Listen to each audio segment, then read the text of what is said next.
Chinese zodiac अपने आप में बहुत ही यूनिक सिस्टम है अपनी पर्सनालिटी को, अपने फ्यूचर को जानने का और उसके साथ साथ ही मुहूर्त सेलेक्ट करने का भी। और ये एक ऐसा सिस्टम है जो कि इंडियन सिस्टम और उसके साथ साथ ही जो वेस्टर्न एस्ट्रोलॉजी हम फॉलो करते हैं उससे एकदम अलग है। इंडियन सिस्टम में आपको नवग्रह नजर आते हैं, विंशोत्तरी दशाएं नजर आती हैं, इसके साथ साथ ही कैलकुलेशन करने के अलग अलग तरीके भी नजर आते हैं। ठीक वैसे ही वेस्टर्न सिस्टम में साइंस एंड हाउसेस तो वही रहते हैं, कैलकुलेट करने के तरीके थोड़े से भिन्न हो जाते हैं। वहां पर चिरॉन और इसके साथ साथ ही लाइलिथ इस तरह के ग्रह आ जाते हैं, मिड हेवन आ जाता है, तो थोड़ी थोड़ी यूनिक चीजें हैं लेकिन उनका जो बेस है वो कहीं ना कहीं सेम है।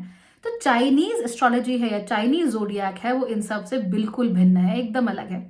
यहाँ पर जो एक समानता है वो ये है कि जैसे भारतीय और जो वेस्टर्न एस्ट्रोलॉजी है वहां पर जैसे 12 साइंस होते हैं, चाइनीज में भी 12 ही साइंस होते हैं, लेकिन उसका हमारे साइंस से कोई लेना देना नहीं होता है और इनका जो सिस्टम है उसे चलाने का वो भी हमसे एकदम अलग है। तो क्या है ये चाइनीज जोडियाक और क्या ये वाकई काम करता है, ये किससे सिस्टम से हिसाब से चलता है और क्या हमें इसे फॉलो करना चाहिए, ये सारी बातें बता देती हूँ आज के वीडियो में। Hello everybody and welcome back to Bhagyashree holistic lifestyle. अपनी जिंदगी को यहाँ पर सही मायना देना, अलग अलग नई नई चीजों के बारे में सोचना, अपने लाइफस्टाइल को होलिस्टिक बनाना, ये सारी बातें हम यहाँ इस चैनल पर करते हैं। अगर आप चाहें, आपको अच्छा लगता हो तो आप इस चैनल को सब्सक्राइब कर सकते हैं। आपको यहाँ पर angel numbers, animal symbolism, dream symbolism, crystals, हर चीज के बारे में जानकारी मिल जाएगी और साथ ही साथ आप लोग यहाँ पर कई सारे चैलेंजेस भी देखेंगे, नई चीजें हम साथ में मिलकर ट्राई करेंगे। एप्स आपके लिए जो अच्छे हो सकते हैं, जो भी आपके लिए अच्छा हो सकता है आपकी जिंदगी बेहतर बनाने के लिए, वो वहाँ हम डिस्कस करते हैं। इसके साथ साथ ही कुछ बेहद इमोशनल टॉपिक्स भी यहाँ पर डिस्कस होते हैं। इंडियन फिलॉसफी भी हम यहाँ डिस्कस करने की कोशिश करते हैं। एंड हाँ, अगर आप लोग चाहें तो आप मेरे मिनी मेकओवर प्लान का हिस्सा बन सकते हैं, कंसल्टेशंस ले सकते हैं। उसके लिए मेरी वेबसाइट भाग्यश्री.org पर जाइए और आपको जो भी कंसल्टेशन आपको पसंद हो उस पर क्लिक कीजिए, book a slot for yourself, और जो भी आपको प्रॉब्लम हो वो सारी की सारी हम मिलकर आराम से सॉल्व कर लेंगे। चलिए अब बात कर लेते हैं चाइनीज एस्ट्रोलॉजी की। जो चाइनीज जोडियाक सिस्टम है उसमें हमारी ही तरह 12 अलग अलग साइंस होते हैं। तो हमारे यहाँ क्या होता है, मेष, वृषभ यानी कि एरीज, टॉरस, जेमिनाई, हमारे यहाँ ऐसा होता है। वेस्टर्न में भी ऐसा होता है, चाइनीज में ऐसा कोई सिस्टम नहीं होता। दरअसल चाइनीज जोडियाक को शेंग शाओ कहा जाता है। आई होप कि मेरा प्रोनाउंसिएशन सही है। शेंग शाओ का मतलब होता है लुक्स लाइक, यानी कोई चीज जो दूसरे के जैसे दिखती है, जैसे कि माल्टे संतरे के जैसे कई लोगों को लगते हैं, या फिर कीनू के जैसे बहुत लोगों को लगते हैं, तो कीनू लुक्स लाइक माल्टा। ठीक वैसे ही शेंग शाओ का मतलब क्या है कि आपका जो साइन है आप उसके जैसे दिखते हो, उसके जैसे एक्ट करते हो, उसके जैसा आपका बिहेवियर है, उसके जैसी आपकी पर्सनालिटी है। फिर चाइनीज जोडियाक है, इसमें जो 12 साइंस होते हैं ये एनिमल बेस्ड साइंस होते हैं। हमारे यहाँ क्या होता है, मेष राशि एक भेड़ को दिखाती है, टॉरस राशि एक बुल को दिखाती है, लेकिन जेमिनाई जो है उसका कोई जानवर नहीं है, जेमिनाई ट्विंस को दिखाता है।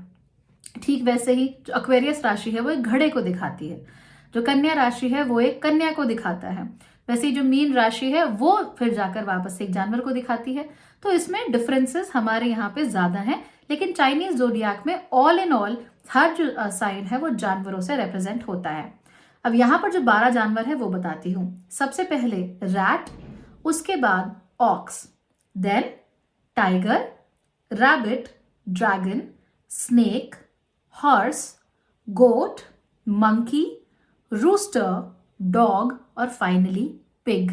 तो ये 12 साइंस हमें देखने को मिलते हैं। जहां जहां भी एशिया का जो ईस्टर्न पार्ट है, चाइना के साथ जुड़े हुए जो देश हैं, चाइना के साथ लगे हुए देश हैं, या कहीं भी ऐसे देश जहां पे चाइना का इन्फ्लुएंस रहा है, चाइना के साथ काफी लेन देन व्यापार एंशिएंट टाइम से रहा है, चाहे वो जापान हो, चाहे वो कोरिया हो, चाहे कैम्बोडिया हो, चाहे वो वियतनाम हो, वहां पर इसी चाइनीज जोडियाक का, इसी सिस्टम का थोड़ा थोड़ा बदला हुआ रूप आप कहीं ना कहीं जरूर देखेंगे और वो लोग इसी रूप को फॉलो करते हैं। इनफैक्ट नेपाल में जो गुरुंग कैलेंडर है वो भी कहीं ना कहीं इसी चाइनीज टिबेटन कैलेंडर के साथ जुड़ा हुआ है। तो चाइना है, वहां का कैलेंडर वो तिब्बत में आके थोड़ा सा हल्का सा अलग रूप ले लेता है, फिर नेपाल में आके थोड़ा सा अलग रूप ले लेता है। ठीक वैसे ही उस तरफ कोरिया में जाके थोड़ा अलग रूप ले लेता है और जापान में जाके थोड़ा सा अलग रूप ले लेता है, लेकिन जो बेसिक्स हैं वो इनके सेम रहते हैं। तो इंडिया को आप ऐसे बाइफरकेट कर सकते हो, इंडिया और इस तरफ जो वेस्ट है वो एक तरह से चलता है, और चाइना और इस तरफ जो ईस्ट वाला सिस्टम है वो थोड़ा सा अलग तरीके से चलता है। तो दुनिया के एक बहुत बड़े भूभाग में, खासतौर पे एशिया और जो एशियन कंट्रीज हैं, वहां पर चाइनीज कैलेंडर या चाइनीज ज़ोडियाक थोड़े बहुत 19-20 के अंतर के साथ फॉलो किया जाता है। हालांकि अपने जो कैलेंडर्स है वो भी होते हैं। सो ये जो चाइनीज कैलेंडर होता है ये चाइनीज न्यू ईयर के साथ काफी डीपली एनग्रेव्ड होता है उसके साथ। चाइना में न्यू ईयर एक बहुत बड़ा हॉलिडे होता है। लोग अपने घर वापस जाते हैं, उन्हें रॉड एनवलप्स दिए जाते हैं, लाल रंग के लिफाफे जिसमें पैसे होते हैं, गुड लक के लिए बहुत सारी चीजें होती है। 3 सिक्के आपने चाइनीज देखे होंगे, वो होते हैं लाल धागे में बंधे हुए। तो ये सब उनके न्यू ईयर के साथ जुड़ा होता है। जैसे हमारे लिए दिवाली है, ठीक वैसे ही उन लोगों के लिए चाइनीज न्यू ईयर होता है। तो ये चाइनीज न्यू ईयर यूजुअली जनवरी के अंत में या फरवरी में शुरू हो जाता है। तो लगभग जो स्प्रिंग का समय होता है हमारे यहाँ, वहां पर चाइनीज न्यू ईयर शुरू हो जाता है and it is a huge holiday. हर बार जब एक नया साल शुरू होता है तो उसे जोड़ा जाता है किसी एक एनिमल के साथ और किसी एक साइन के साथ। यानी कि हमने अभी 12 साइंस जाने, ऑक्स हो गया, रैबिट हो गया, ड्रैगन हो गया, इसके साथ साथ गोट हो गया। तो ठीक वैसे ही हर एक नया साल एक एनिमल के साथ जुड़ा हुआ होता है। यूं मान लीजिए कि हमने ये कह दिया कि 2024 इज द ईयर ऑफ, अब मुझे कौन सा जानवर पसंद है, एलिफेंट। तो मान लीजिए हम ग्रेगोरियन कैलेंडर फॉलो करते हैं, इंग्लिश कैलेंडर फॉलो करते हैं, तो उसमें हमने कह दिया कि 2024 is the year of the elephant. तो ठीक वैसे ही उनके यहाँ सिस्टम होता है। वो क्या कहते हैं, हर नया साल एक साइन के साथ जुड़ा हुआ होता है, एक एनिमल के साथ जुड़ा हुआ होता है। और वो पूरे वर्ष में जो लोग जन्म लेते हैं उनका जो साइन होता है वो एनिमल हो जाता है। अब एक एग्जाम्पल लेते हैं। According to the Chinese zodiac 2024 is the year of the dragon. यानी कि फरवरी 2024 से लेकर जनवरी अंत 2025 तक जो नया चाइनीज न्यू ईयर है उसके हिसाब से जो भी लोग इस समय पर जन्म लेंगे, लगभग 2024 में जो भी लोग जन्मे हैं, उनका जो साइन है वो क्या हो जाता है, वो हो जाता है ड्रैगन। अब अगली बार ड्रैगन के बाद क्या आता है, स्नेक। यानी 2025 will be the year of the snake. फिर 2026 स्नेक के बाद क्या आता है, हॉर्स।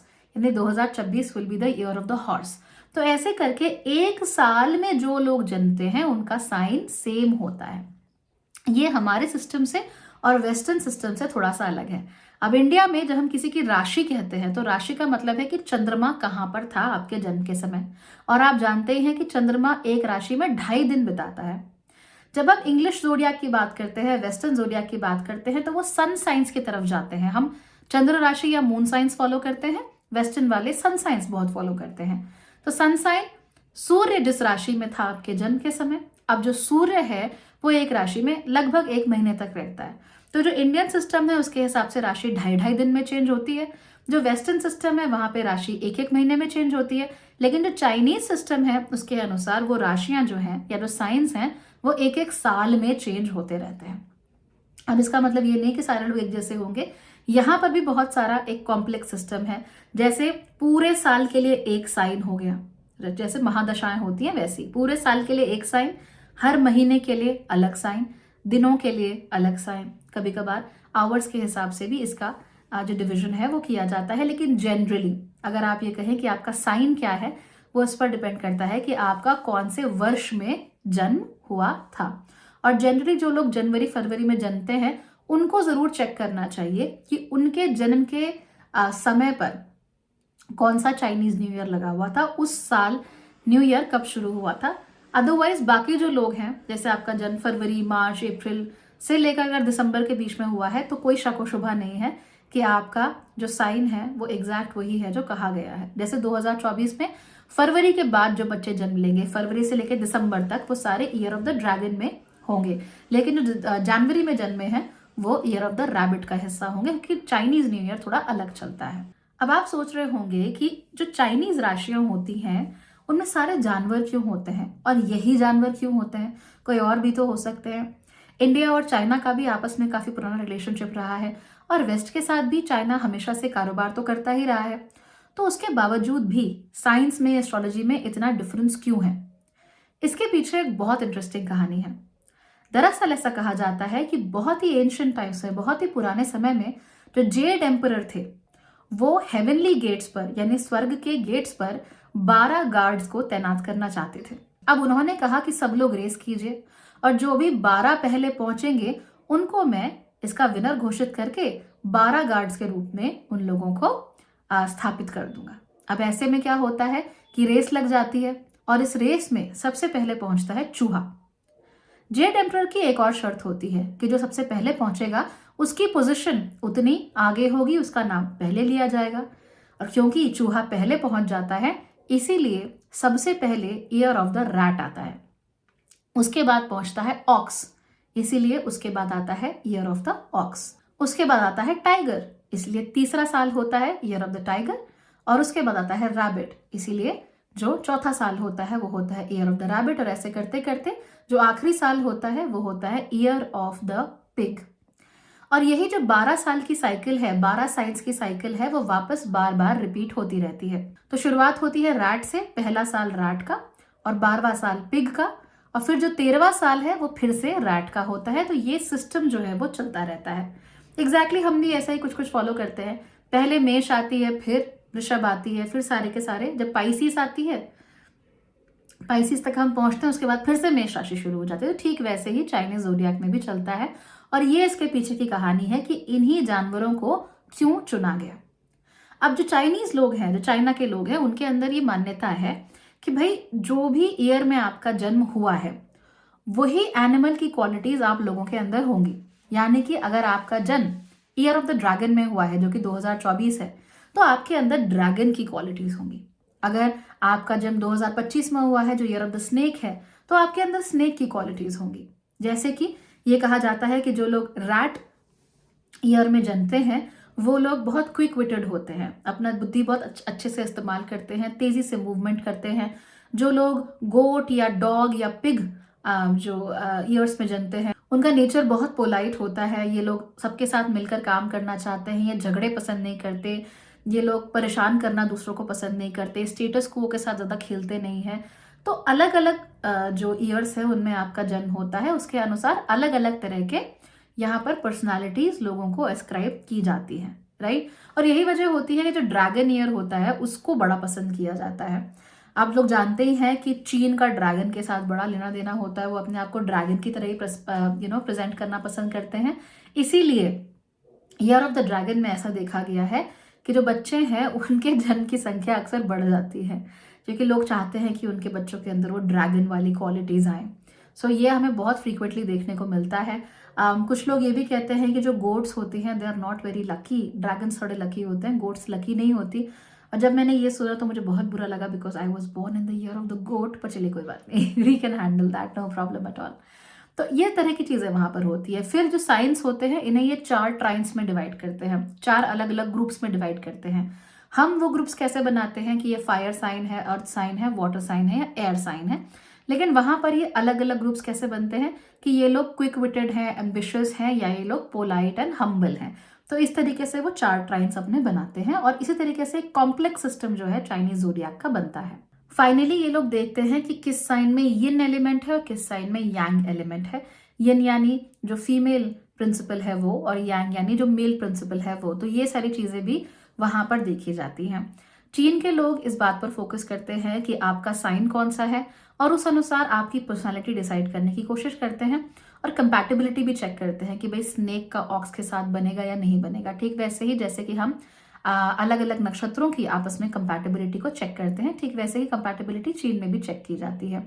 इसके साथ साथ ही वो अपने लिए मुहूर्त भी निकालते हैं कि कौन सा सही समय है भाई, किस समय पर हमें क्या करना चाहिए, ईयर ऑफ द ड्रैगन में क्या करना चाहिए, ईयर ऑफ द स्नेक में क्या करना चाहिए, ईयर ऑफ द रैबिट में क्या करना चाहिए। ये सारी चीजें वो करने की कोशिश करते हैं। तो जैसे ही इंडियन सिस्टम है ठीक वैसे ही चाइनीज सिस्टम भी होता है, लेकिन अक्सर ये देखा जाता है कि चाइनीज सिस्टम इतना ज्यादा एक्सप्लोर्ड नहीं है अक्रॉस द वर्ल्ड। बहुत सुपरफिशियल स्तर पर चाइनीज सिस्टम का एक्सप्लोरेशन है। तो you will really have to go very deep into the Chinese system to understand कि ये लोग कहना क्या चाहते हैं और इसे काम के लिए इस्तेमाल कैसे करा जाता है। अगर आप लोग चाहते हैं कि मैं आपको चाइनीज ज़ोडिएक सिस्टम्स के बारे में और बताऊं, आपका जन्म कौन से साल में हुआ है उसके हिसाब से आपका चाइनीज साइन कौन सा बनता है, ये सारी चीजें अगर आप चाहते हैं कि मैं आपके साथ डिस्कस करूं तो जरूर मुझे बताइए। I will definitely do that and make sure कि जितनी डिटेल में आपको बताया जा सकता है उतनी डिटेल में आपको जरूर बताऊं, एंड आपको एक और तरीका मिले अपने लिए फॉर्चून्स चेक करने का और अपने लिए जो लाइफ है उसको एक नया आयाम देने का। It's going to be a very fun exercise. So if you want it let me know. अब 2024 जैसा कि मैंने आपको बताया ईयर ऑफ द ड्रैगन है। इस साल जो भी बच्चे जन्मेंगे उनके अंदर नेचुरल गिफ्ट ज़्यादा होंगे, कैरिज्मेटिक होंगे, गिफ्टेड होंगे ये सारे बच्चे। इनके अंदर एक सेल्फ कॉन्फिडेंस ज़्यादा होता है, टैलेंट ज़्यादा होता है, ब्रेवरी ज़्यादा होती है, ऐसा माना जाता है। तो आप भी देखिए क्या आपके बच्चे का जन्म 2024 में है। Are you due for a delivery in 2024? हो सकता है आपके बच्चे के अंदर यही ड्रैगन वाली क्वालिटीज़ आए। So again, as I said, if you're interested, let me know and I'll talk about the Chinese zodiac system as well. Thank you so much for watching.